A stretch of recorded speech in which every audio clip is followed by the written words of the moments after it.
wonderful weekend that was, and the regatta couldn't have had better wind. It was just perfect.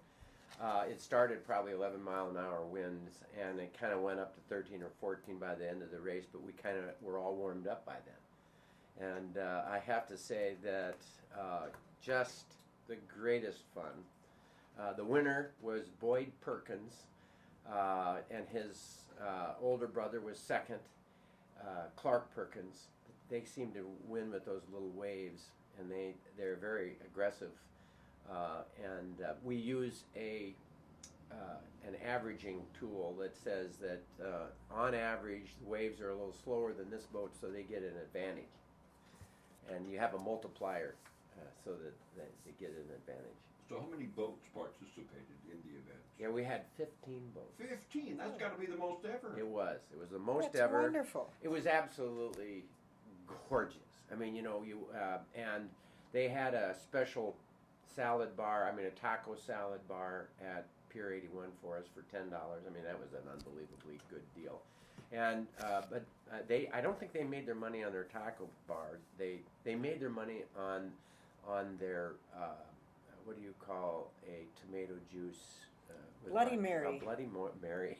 They were really good Bloody Marys? They were really good Bloody Mary. There you go. So what's the name of your boat? Off Call. Off call, not on call. He's off call. It's not the sink knot anyways. So. Yeah.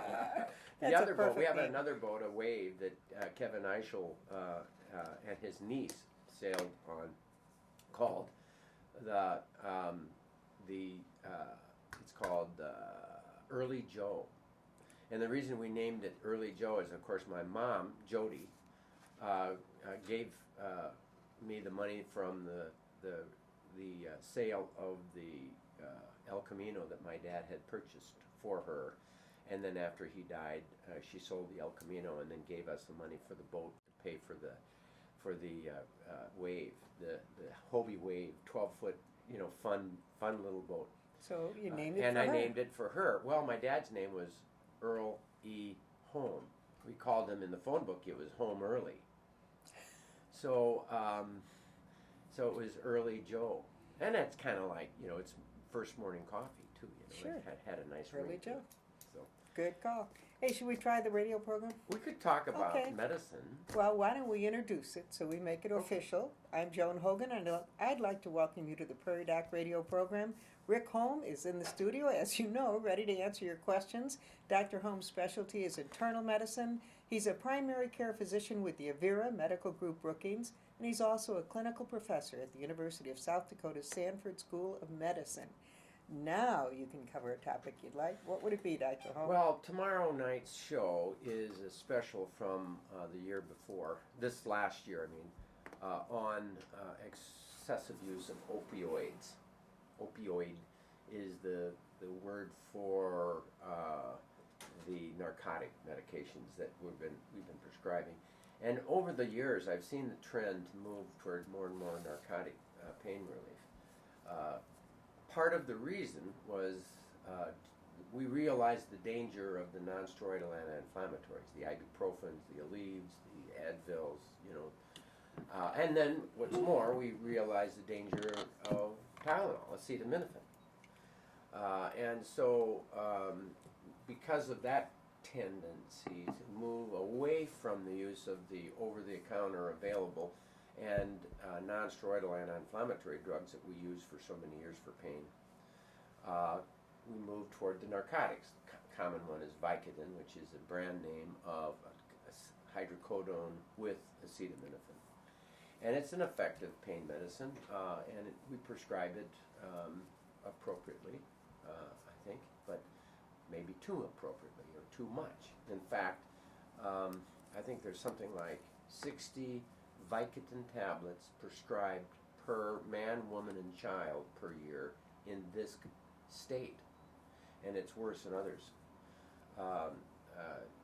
That's a little overkill. Just a little bit too much. I think so. And if you think, I have to say that a lot of those are prescribed and then they're resold. So they have a bottle of Vicodin and then they resell it for the street price to somebody who is addicted.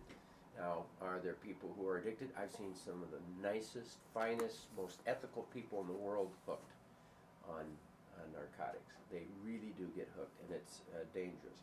Right now, I'm writing the chapter on for my book on too many pills, and the chapter talks about why people, the danger of falling. That something like 300,000 people fracture a hip, carries with it something like a 20 to 50% death rate, depending upon age. Certainly 50% of the elderly who fracture their hips end up permanently in the nursing home. And there's an undue amount of suffering and pain and cost. Billions of dollars are cost to the country, socially, and to the individual, and to the insurance industry as well, by the falls that occur from a variety of reasons, loose rugs, Parkinson's disease, just the cords that are in the wrong spot, dementia, but the big bugaboo is too many medicines. And narcotics happen to be probably one of the worst culprits. But there are others that we could talk about, and I will do that after the break. Okay. Did we break already? We will take a break right now. If you have any questions or any comments about the overuse of drugs, why don't you give us a call at 692-1430. We'll be back right after these words.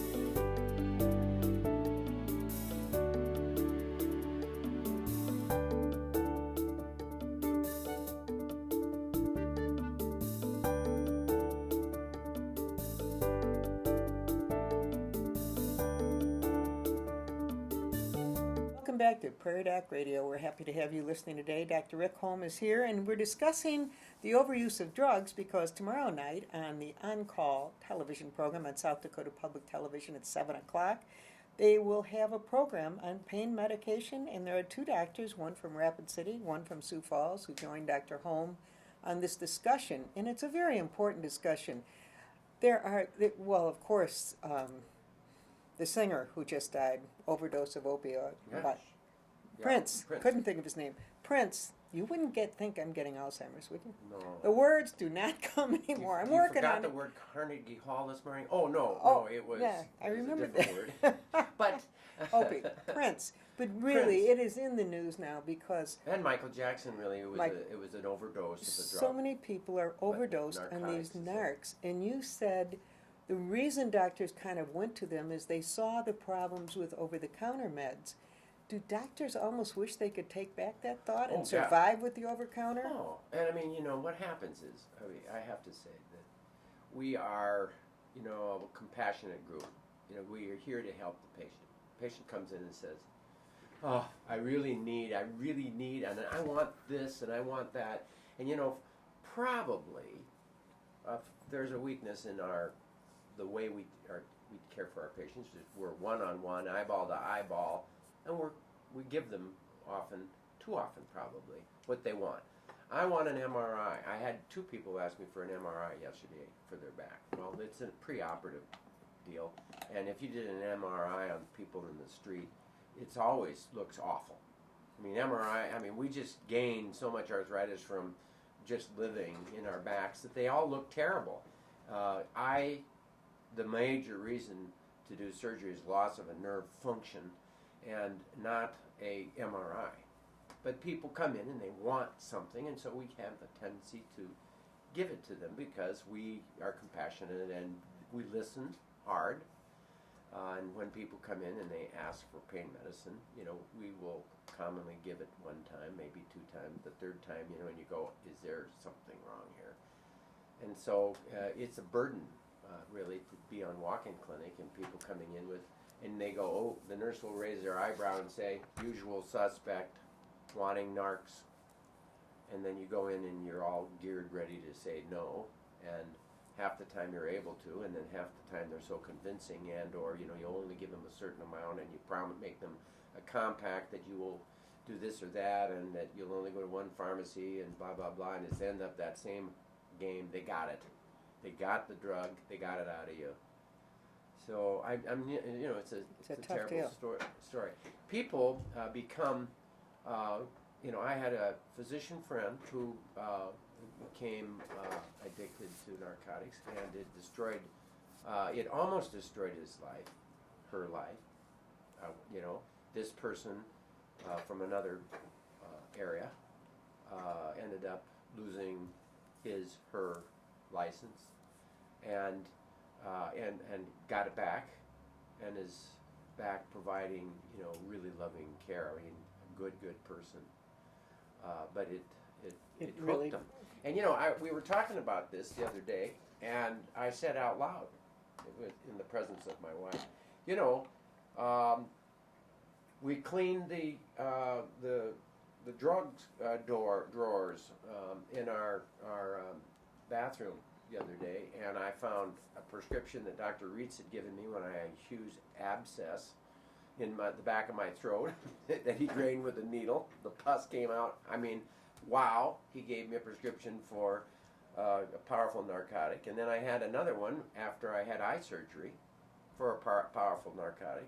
I never used one of either of those prescriptions, or maybe one. And they're 2 years and 3 years or 5 years old, something like that. And I said, we'll just save them for a rainy day. And I went, no. And I've got a household of medical people who are the highest risk for narcotic abuse. And I just took those bottles and dumped them in the coffee grounds, the wet, dirty old coffee grounds. They get dumped rid of them in them. the wastebasket and got rid of them. One thing I did read about when I knew you were going to talk about painkillers that really stuck in my mind, and it was properly managed short-term medical use of opioid analgesics rarely causes addiction. Right. So properly managed. So Right. if you are on an opioid right now, don't panic, because if it's properly managed and it's short-term, it really is helping with your pain. They're phenomenal pain relievers, right? Right. But it has to be properly managed. And my understanding, too, is you have to wean off of it. You can't just stop it suddenly. Is this Right. true? Well, it has tachyphylaxis. You got to go higher dose. If I see this when I'm caring for people who are on the end of their life, and we start cranking in the big guns. And I mean, and if you look at prescribers of narcotics in the state, I probably am on the high list, because I'm the director of hospice, and I have a bunch of hospice patients, and I prescribe enough pain medicine. And when they're not, and the way to prescribe it in this scenario is, I give them a long-acting, I prefer fentanyl patch, because it is a even, Steven, across the board, all across the day kind of a coverage. And then I give them a rescue that they shouldn't take regularly. They should only take it as a rescue. And if I find them needing more rescue in a day, more and more, then I'll bump the power of the patch. And we'll take people into relief, and then they'll have to go to a higher dose, and then they'll have to go to a higher dose. And then they die. That's the scenario that is, in my mind, correct. They're dying peacefully. If you have a patient who doesn't have a chronic, worsening, progressive, severe, life-ending pain, you're going to have to know that they're going to have to live with something eventually, and sometimes, and most of the time, the pain is going to go away. So you try to get off of it. So you give it in a manner that is a short-term scenario, and then you get off of it.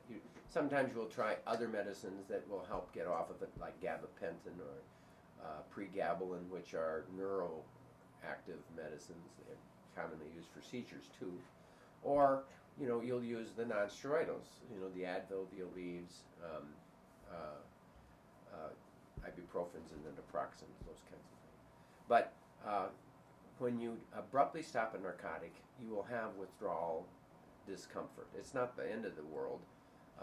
I've seen a lot worse problems from withdrawing from the Valium-like drugs. Actually, I've had a man just flip right into seizures when I abruptly stopped him. I was an intern at the VA hospital, and he came in just way overdosed, and we said, well, we're done with that one, and he woke up, and then the next day he's seizing. So it was too abrupt. You got to taper some of those medicines. Not all of them, but many of them you have to taper off. Well, we are discussing overdoses and medicines and opioids. If you have any questions, give us a call. We're going to go to a break now, and we'll be back right after these words.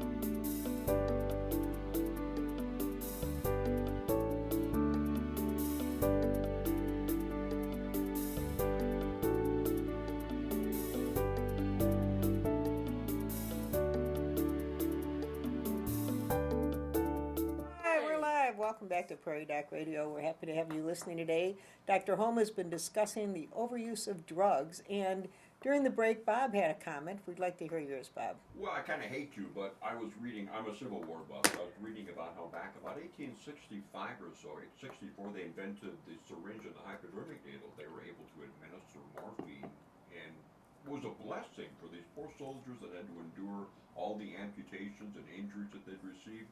But the problem that arose from that was now that when these people went home, they could walk into any pharmacy and buy any amount of morphine or opium that they wanted to and administer it to themselves, and it became an epidemic that became known as soldier's disease, and they suffered with that for probably 10 years after the Civil War was over. And then the opium dens, in China that destroyed virtual populations of people. There's no question about it. One of the similar stories it brings to mind is the heroin use in the Vietnam War. And apparently 50% or 30% of the soldiers in the Vietnam War were using heroin. But the interesting thing was, how hard it is to get people to stop heroin. It's almost virtually impossible, partly because they're in this population of friends and so on and so forth, right? So when these soldiers all came home, they're no longer hanging with all those buddies and so on and so forth. Almost all of them just quit without problem.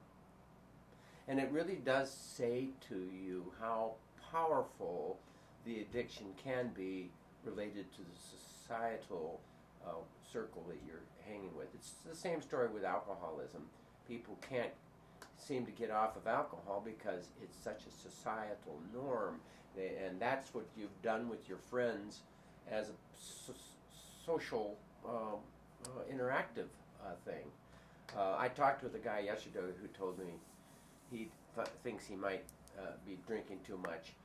But he quit, and I told him, go for a month and drink just Sharps beer like my wife and I did in March. We just drank Sharps beer instead of a glass of wine. And I take it Sharps is non-alcoholic? Just non-alcoholic. Okay. But, if you feel like you got to have something socially because it's, we're relaxing and 9 o'clock, it's time to, just before we go to bed, take a glass of wine. How about Sharps beer? So we drank Sharps beer for a month. It was amazingly just as much fun.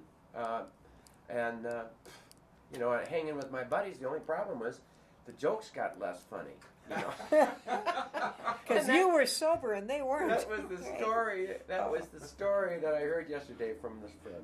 So it's a societal push that keeps us in certain things, and that's it. Although it isn't the closet, it isn't this with the closet narcotic abuser. Now I wanted to say one thing I didn't mention earlier was that there are some people that you make a contract with whom you make a contract. They're abusing. You know that they're pushing, and they're out there in society hopping between doctor and doctor and pharmacy. I mean, they're just jumping all over to try to get their narcotic, and you know it. You got them dead to rights, and they have problems. I mean, they really have a significant problem. So you say to them, "I will be your doctor," and I think you're destroying yourself with this, and it's a variable dose, and you're all over the place, and you're lying, and you're cheating, and you're breaking the law, and you're going to end up in trouble. I will give you this amount per month, no more. And certainly I will do everything I can each month that I see you to discourage your using this and to find a way to get off of it and get into a more functional part of society. And so then sometimes you'll capture a person for a couple years as you work that way. Sometimes you can't get them to get off, but at least they're not bothering every other doctor in town. You've made a deal with all the other pharmacies that they're only going to go to this one pharmacy. And sometimes it'll work. I've seen it work. I've had it work. But it doesn't always last forever. And, those are some, the contracts we make, the narcotic prescription contracts. And that's a reasonable way to do it. And certainly if you have compassion in your heart for everyone, including that person, that poor sucker who is stuck on a narcotic addiction, a child of God, got to do what you can to help them. You just don't need to cause them harm by continuing to prescribe something that could be hurtful. Now, when you say that poor child or adult who is stuck on narcotic addiction, there are cures. Don't let us all think that there's no way to get off of it. What do you suggest? I understand the one thing that you've done that has been very humane and a great way to treat people, but even if you were treating someone like that, eventually you would want them actually be weaned off completely. Right. Are there programs out there? Maybe someone has a close family or a good friend, and they're wondering, is there any hope? Who can I call? Where can I go? Well, do you have suggestions for that? If they're entirely destructive with their activities, then absolutely you have to keep on trying. You have to understand, though, that many of these people who are addicted to narcotics or cocaine and amphetamines, methamphetamine, or benzodiazepines and Valium and the tranquilizers and the downers, or, more commonly, alcohol.